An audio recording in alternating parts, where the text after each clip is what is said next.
Guys, we are back. It's David Jones and Bob Flounders here. Blue White Breakdown, recording on a Wednesday, a really nice Wednesday in Pennsylvania, 11 a.m. Dave Jones, what's on your mind? What else is on 11 a.m. coming up? Later. On Saturday, you guys have an early wake-up call. Well, that's right. The Penn I State am not Illinois staffing this game. game. Well, and you know, I love him, but Joe Herman's going to be like, could we get on the road by 7:30? I'd like to be at the stadium by 8:15. I kind of want to get up there because the team bus is going to come at like 5:30 a.m. I got a feeling, So that's pretty much for the viewers, the listeners. Running joke. I like if I get a little window on Fridays, I like to go out on the town before the game on Friday, but that pretty much eliminates that. And number two, Champagne's no fun anyway. Yeah. So it's just going to be strictly business for Bobo. Strictly business. But if we did a top 5 of our memorable nights out in the Big Ten or anywhere, it would. I think Urbana. First of all, we had to stay over an extra night because the flight got canceled or delayed. Wasn't it two? Wasn't it 2? It was 2005. They were canceled twice. Yeah. Yeah. Well, we tried to fly out of that really small airport, just asking for trouble. Champaign. Yeah. For trouble. I once could not get a cab out of there. I mean, honest to God, it took me 30 minutes, but it was before Uber. I couldn't get a cab. I was just there. Let's look at this game, Dave. I think we've talked about it enough before we got on the podcast. A lot of different ways it could probably play out, but in the end, I just think Illinois is pretty bad this year, and I don't think the first 2 games were. I just think this is kind of the way this team is. I really do. I agree. One game, the Toledo game, the 30-28 game that they won at the end, you might be able to dismiss that. But yeah. I think the Kansas game, if anyone watched it on Friday night, really exposed this team. It wasn't even that close. They were way down in the third. Oh, God. Bielema suddenly, a lot of times when you're trying to rebuild a program, you've got multiple facets of the team to rebuild. And he did some quick fixes, some Band-Aid solutions with super seniors and people that were transfers. And he's kind of gotten caught with his pants down. Talk about a grisly image. I don't want to. We are not. There's no. I'm dying to talk about it. So stop doing this because it's going to be hard enough watching from the press box, Dave. I'm not going down the Bret-bielema. I'm not going down the. You're going to be rethinking that. Not doing it. He has not rebuilt. Next question. No, I'm. He has not rebuilt his defense quickly enough, and it has come apart in every direction. People are running on them. Kansas ran on him for about 270 yards. Yeah. Even Toledo ran on him for like 188. Mm-hmm. But that's not even the half of it. Their back end, their back 5 has been decimated. The Witherspoon kid, Sidney Brown's playing for the Eagles. They had another safety that moved on. These guys were just old, and they were ready to graduate playing the NFL.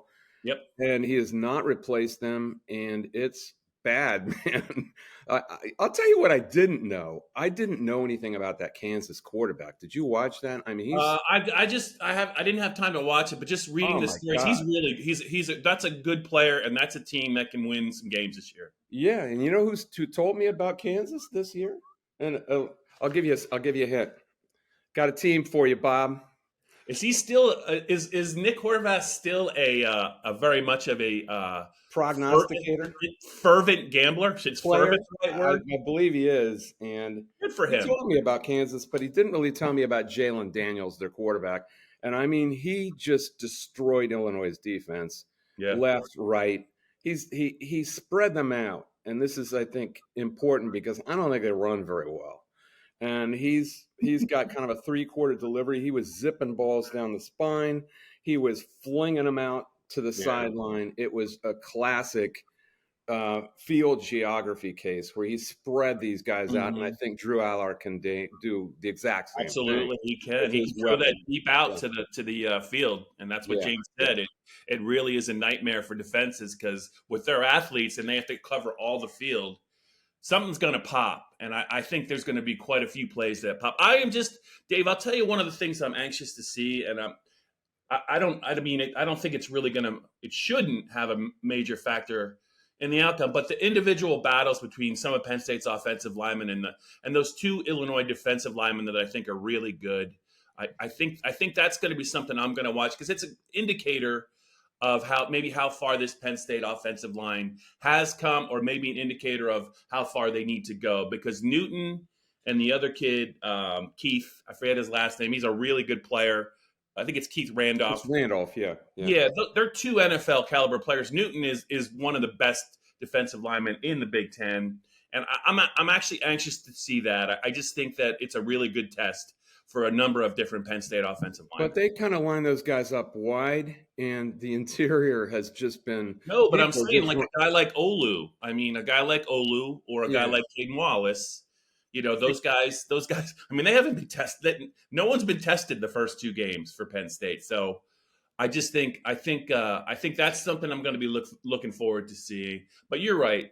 The way that Drew is playing and the way that they can spread the ball around, um, it's hard. It's really hard to limit this offense because of his options and his decision making. He hasn't been rattled. I'm curious to see though. He hasn't really. I think he's only been popped once. He was popped on that blitz by Delaware, believe it or not. But other than that, I don't think he's really been hit too hard. I don't see this defense doing much to challenge him, frankly. Those guys you talked about are really good, but they line up wide, Yep. and the middle was just wide open so many times. Either for, I don't think they're going to do quarterback draws very often. I think they Right. just No. showed that with Let's hope Alred. not. I Let's can't hope not. believe that they would do that again. But Nick Singleton, I think, could run for quite a while on these guys. They're kind of clunky in space, and it feels like a 40+ game for Penn State, but it's their first road game. You don't know, Yeah. but what you do know is Drew Aller even looked good last year at Purdue when he got thrown in the action. Mm-hmm. I'm trying to remember, was that around halftime? What Well, happened? I believe Sean Clifford was getting an IV, and he hadn't Yeah. come out yet.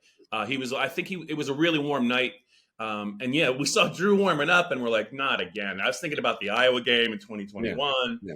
and he only missed a series, but Drew was 2 of 4 for 26 yards, and one of the incompletions, he threw a dime to Tyler Warren that would have went for about 30 yards, and Tyler admitted he should have caught it. I mean, it was even better than those numbers. It was nighttime. he wasn't used to a ball coming up on him Yeah, probably that but he quick. put it right on him, right Yeah. on him. And So the point is that Aller looked like another day at the office. It's his very first road game, very first game in college football. Yeah. And he didn't look phased in the slightest. So I don't think this is going to bother him. I'm trying to look for a way that Illinois can stay in the game, and I think it's Penn State turnovers. Yeah. And then Luke Altmaier, who is a very good little quarterback, will be one of the top 3 quarterbacks that I think Penn State faces all year. Transfer from Mississippi. I mentioned him last week.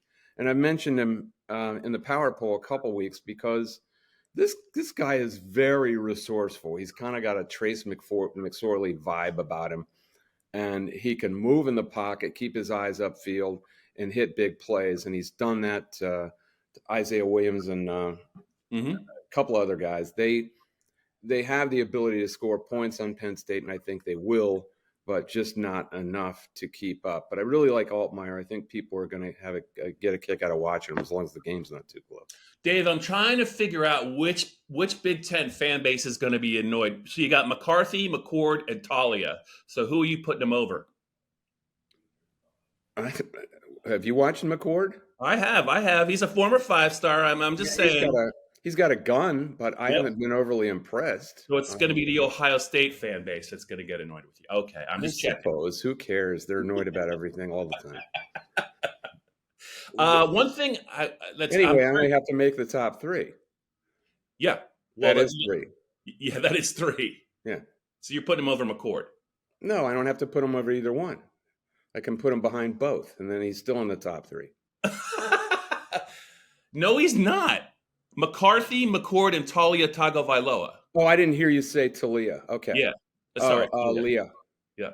Okay. I think the very fact that Leah cannot. Maryland is still paper mache at scrimmage. It's like it never changes. And last year he had a shot, he had a chance, but I mean they're still getting pushed around at scrimmage. Yeah, they shut him out last year. Yeah, I mean and remember Iowa a couple of years ago, it was really ugly. It was like yeah. At the Friday night game, we're like, oh, they're gonna upset him, and they intercepted him like 9 times. If you get tough with those guys, so I think Leah has a lot of ability, but he also is going to have trouble staying healthy, especially this year. So yeah, I asked James on Tuesday. I said, "Hey, look, against West Virginia, Garrett Green. I thought another dual threat was a nice little challenge for your defense, even though the score didn't reflect it. You look at some of the things. I'm paraphrasing. I said, do you think it's going to prepare you? At least having seen somebody like that, it will prepare them a little bit better." For Luke, and he kind of said, he all but said I think he really, really likes Garrett Green, maybe even more than this guy. So I don't know. We'll see. Yeah, he didn't even mention his name, but he said the quarterback is very, very good. Yeah, I was like, he's also been sacked a lot, Dave. I know he's had to throw a lot because they've been behind, but you wonder about pass protect. Or Green or Altmaier? Altmaier's been sacked, I think, 8 times. Yeah, and again, Illinois he's kind of doing it with smoke and mirrors. By Toledo and Kansas. Yeah. There you go. Yeah. I really have a lot of respect for the kid, but he's got more of an arm than Garrett Green. Okay. He can get it upfield better than Garrett Green. As you saw, when Neil Brown was trying to throw it upfield with Green, it didn't work out too well. He didn't want to try to do that, didn't want to have to do that, but it's Neil Brown. He's got to fling it upfield. I thought they should have run option the whole game, and just kept the ball. I think they could have, but that's Neil water under the bridge. Yeah. What are your? So you talked about Penn State, like potential problem areas, turnovers. They haven't turned it over yet, so they're kind of due to do that just on a fluke. In the West Virginia game, I think there were a couple drops by West Virginia guys, or Drew would have at least one interception. I think it's going to happen. I'm curious to see. I don't think it's going to rattle him at all. And I just think it's almost better if he gets it over with in a game like this. I think, but I might be wrong. Well, to me, the interesting part of football is what happens when you don't have the personnel that you like. There have been certain programs that have always had what they like, and they keep recruiting it, and they just keep doing what they do, and they don't do what the defense gives them. They do what they want. In the words of Al Davis, I love that quote. That's a top 5 pro football quote ever.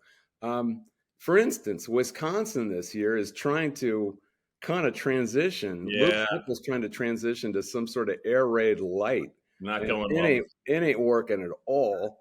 Bret-bielema has all of a sudden has a whole different team to work with, not completely of his own making, but you do have the portal now. You should be able to keep what you want to do going, and they really haven't done it. They are going to have to they're going to have a finesse offense, and he doesn't like to do that. He does not. Neil Brown had to go to a power offense.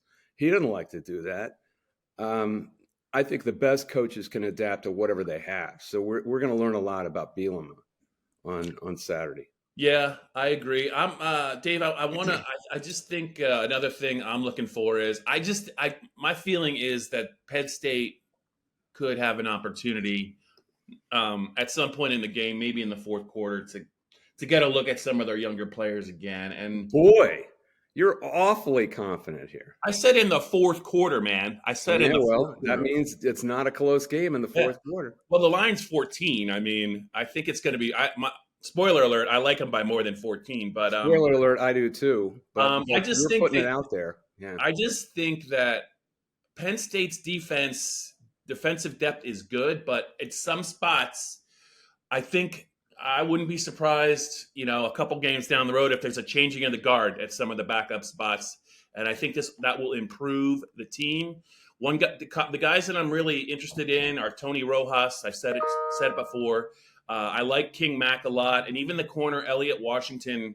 He got flagged, I think, for a holder and interference in the Delaware game, and I thought that was just pretty good coverage. So I do think this we have not seen nearly the best of the Penn State defense. I am though still I'm more than a little concerned about the interior of the defensive line, and just you look at those guys, they're missing the Izzard kid who I think could help, but as the season goes on, it's hard to play defense, but those guys, I just didn't see them necessarily terrorizing Delaware the way I thought they might be able to do.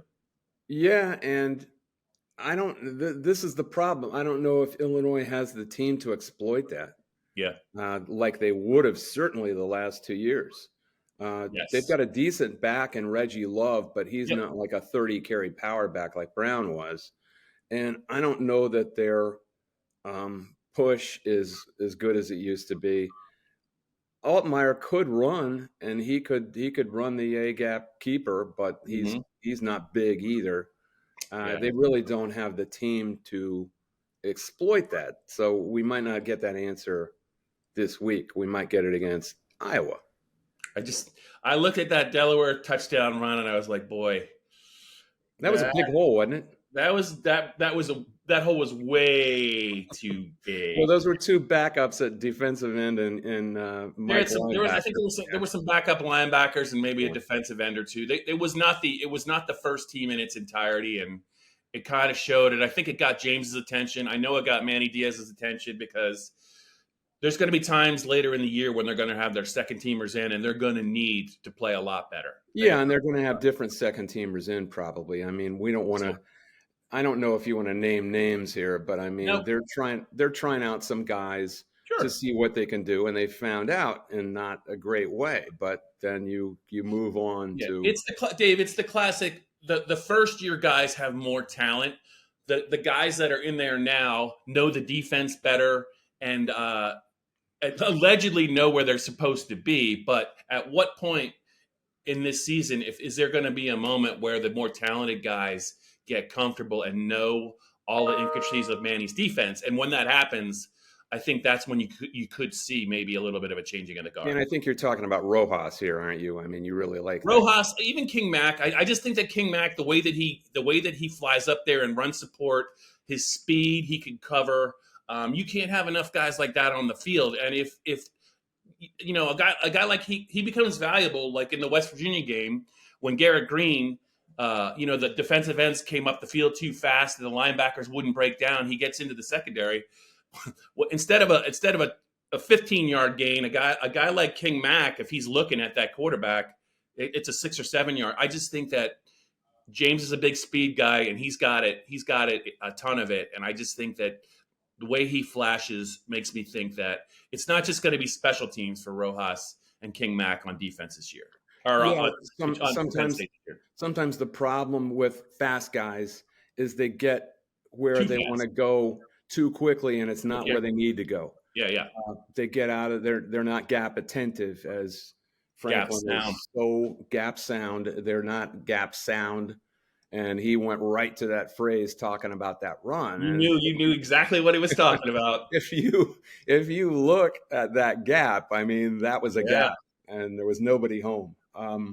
So even Micah Parsons, I remember a fan coming up to me in the hotel in Pittsburgh. I think it was the 2018. The 51-6 game. The 51-6 game, the rain game, right? Mm-hmm. And he said, when are we going to see this Micah Parsons? When are we going to see this? And I said, he's just just wait. I mean, I saw it with LeVar Arrington. I knew. Yeah. I said, look, the guy is so fast and can get where he's going so quickly that he just wants to get there right now, and he's too aggressive. He's too impatient, and he gets upfield too quickly, and sometimes is not gap sound. Just wait. He's getting the speed down. He's getting the speed of the game down, and when he does, look the hell out, because this kid's going to be incredible. He just needs to figure out the speed of the game and where and time what he does. And I think that's the problem with all really fast second level defenders. If you make a mistake, man, if you make a split second mistake on what angle to take, plays by you. It's by you at this level, and that's not true in high school. Getting your speed under control is a big part of what Micah can do. Alternate theory about Micah: maybe just play him at defensive end when he gets to Penn State and let him come off the corner at 97 miles an hour, and then you don't really have to worry about him chasing like running backs up the field. That's just that's an alternate theory. It was good. It was good for him. He's much more well-rounded, and as you saw against the Giants, I did not see the Giants. It's a pretty picture on the Dallas defense if they stay healthy. It's a very vivid, pretty picture, and I'm here for it. Seek and destroy, was it? Is it? Yeah, and they're so worried about him. There's other good guys, and they have another corner now that they can lock down both sides. So I don't want to jinx it. There's too many Eagles fans on the beat that are going to be. So I'm just going to let it play out. Let's just let it play out. I didn't see what became of Barkley, so he must have done almost nothing. Is that right? Yeah, it was very rainy. They had a couple moments early. The Giants did, and Dallas returned an interception for a touchdown and blocked a kick. The Giants went all the way down the field. They blocked the field goal and returned it for a touchdown.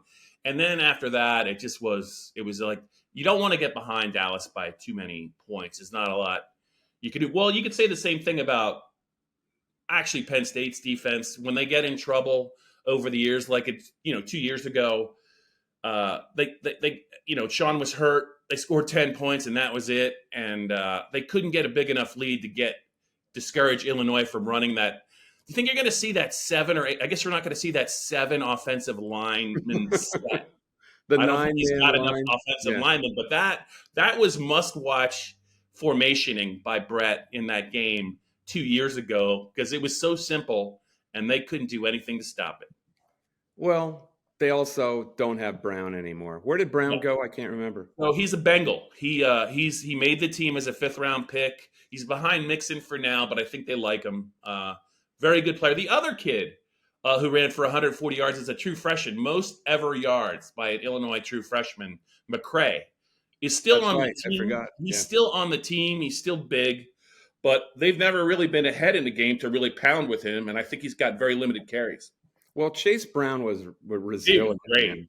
He was really good. That guy could carry the mail. Yeah. And if you get into something that you like and the other guys simply can't stop it, there's no more comfortable feeling for a coach, especially somebody like Bret-bielema, who's really a defensive guy. Yeah. And he gets you in that position. It's like MMA, where he's got a chokehold on you, or whatever they call that. He's just making you submit. He's making you submit, and he's not going to try to do anything else. He's not going to make any other move like real wrestling. It's just going to be choke you out until you can't take anymore. The quarterback, I think, passed for like 18 yards in that game. It was a quarterback, a running back, like 7 offensive linemen, and 2 tight ends at scrimmage, and that was it. I can't even remember. Was that Sitkowski or who was that? I'd have to look. I looked it up this from Syracuse wasn't there yet. I wanted to see how many yards they threw for, and it was alarmingly bad. Like they didn't really try. Like I think he might have attempted maybe 10 passes, and it was like 26. It was a low total. When people think of ugly in Penn State history, where does 20 to 18 rank with 6-4? I think 6'4" is alone, but I think on the Mount Rushmore of ugly at Penn State in these games, I think 2018's on it. It might have been. It might have been at the bottom, at the top or the bottom, where I don't know. Depending on how you're looking at it, David. Yeah, I mean, it might be at the top because it took so damn long, and it was a miserable day, rainy, and it had. If you look at photographs of that day, the sky wasn't just gray; it was kind of like brown. I don't know what the light was. Nick, So Nick, Nick was what I remember is I had to look at the box score. The reason it took 9 overtimes is they couldn't score any touchdowns in overtime. Starting at the 25, it was like field goal, field goal, field goal, field goal, and then they at some point they had to just go 2-point conversions. Yeah, yeah, that's how bad it was. In a lot of ways, it's the modern 6-4. who It is. who decided on 2-point conversions? I don't anyway? know. Was that Mark Emmert? I just remember I think that game was like 4.5 hours. Oh yeah. All it needed was a lightning delay. Thank Dave, God. It's about that time. You got any players you're going to watch, or you just want to get into your pick? Oh, I don't know that it's going to be depending on players to watch. Although I think the interior of Penn State's offensive line, this is a really good test. Yeah. For whether they can open holes, because if they can't do it against these guys inside in the interior, that might be a red flag. So let's watch them. I just want to see whoever is the primary guy opposite Newton. I'm sure they're going to double team him or at least combo block him. But I just want to see. I want to see those collisions. I want to see how they do. Yeah, I think they can kick him out and from either direction that they're going. If they're running inside zone left, then they kick him out to the right, depending on whether he flip-flops. I'm picking 44-24 is my pick, which is way over in Penn State covering rather. 49, Dave, 49, and you wouldn't. I can't tempt you anymore except put a couple bucks on it. I don't do that on game days. Like I told you during the NCAA auction that I used to play and during Moose and March Madness, it just discombobulated me like I can't believe. I don't know how you work. How do you work when that's going on? It's tough. I purposely I don't do that with Penn State games. I do not. I do understand what you're saying. Yeah. I just think though in the future though, Dave, if it's not involved a game you're working at, I think maybe if you're just watching a game on Sunday or maybe a Maction game I think you should bet on that because there's nothing. It'll just further your enjoyment or your horror. Well, anyway, the number is 49 still. It was it's only going to move so much. It was 49 when I talked to you. It opened up at 47.5, didn't it? Yeah. So it is trending. It's trending up. That's the kind of number you're looking around saying, what you're looking for Alan Funt. That really dates me. Here's a guy who told him the line on Illinois Penn State is those 49. YouTube commenters are going to be, Dave, who the is Alan Funt? Now watch his reaction. Help yourself. All right, you have it 44-24. I have it. That's not that unusual. I guess 44 is. So usually you like to pick a weird score. So that score is in our history. 44. Well, that is 2013 Penn State, Indiana, the Billy O fourth down game. That is correct. Yes. Where he went for it in Bloomington. Bill O'Brien. OB was in a great mood that day. 41-12. I picked the same score of the Penn State Auburn game in week 3 last year on the road. And so we're both reminiscing about old scores. Yeah.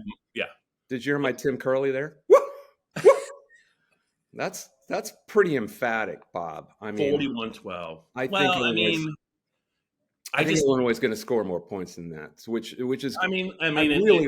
They very well could. They probably will, but I just think the Penn State defense is going to get better as the year progresses, and I do think that. I think what you saw from Penn State's offense the first 2 games against competition like West Virginia, Illinois. I mean, if those 2 played, maybe it'll be a good game, but I just think that's what we're dealing with, talent-wise. And I think that Penn State, and I think that Drew is going to get better with more experience too. Yeah, he is. At the line of scrimmage and stuff. So I think Penn State is going to live in the in the 30s and 40s on offense this year in most of their games, and I think this is going to be one of them. I don't think, and this is not a big fan environment where they got to worry about it. So I just think unless they turn it over 5 times, I think they're going to get to the 40s. So I think we're watching Keith Randolph against whoever's playing right tackle, right? That would be Caden. That'd be interesting. Yeah. And I think Newton moves around a little bit, but whoever he goes against, I hope if he could go against Olu a couple times, I'd love that. But, the guards and the centers, they need the work, and they're not going to see many guys better than him. All right. I am not making this trip, just so everyone knows. I made a deal. Our travel budget is finite, and I made a deal back in March to go see to go see Penn State's basketball team against Texas A&M and Texas, and that was in Des Moines, which is not easy to get to and not cheap. A lot like Champaign. It might be worse, but it was well worth it. So just Bob and Johnny and Joe in this game. And are you getting misty about not going on the road to Champaign? Is that a tear? I feel like you're getting a little moist. We both like Penn State to cover. We both like the over. And after that, hey, next week, Dave, we're going to be talking about Kirk Ferentz, that little charmer, and what he said about Penn State's players in the 2021 game and whether Penn State remembers. And Brian Ferentz quota. You know about Brian Ferentz quota, right? He's behind. Not it with a pick 6 last week. He's behind. He's -4. He's only got 46 points, and he needed. You know, Doug Lamorese is going to be checking that total all year.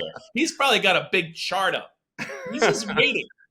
He's going to go to the end of season press conference if that guy doesn't make them. I'm doing weekly updates. I mean, I think it's hilarious that they would put it in the contract like that. What a dumb idea. I know. We got to quantify everything. You can't have qualitative judgments on anything anymore. All right, that's it. See you guys.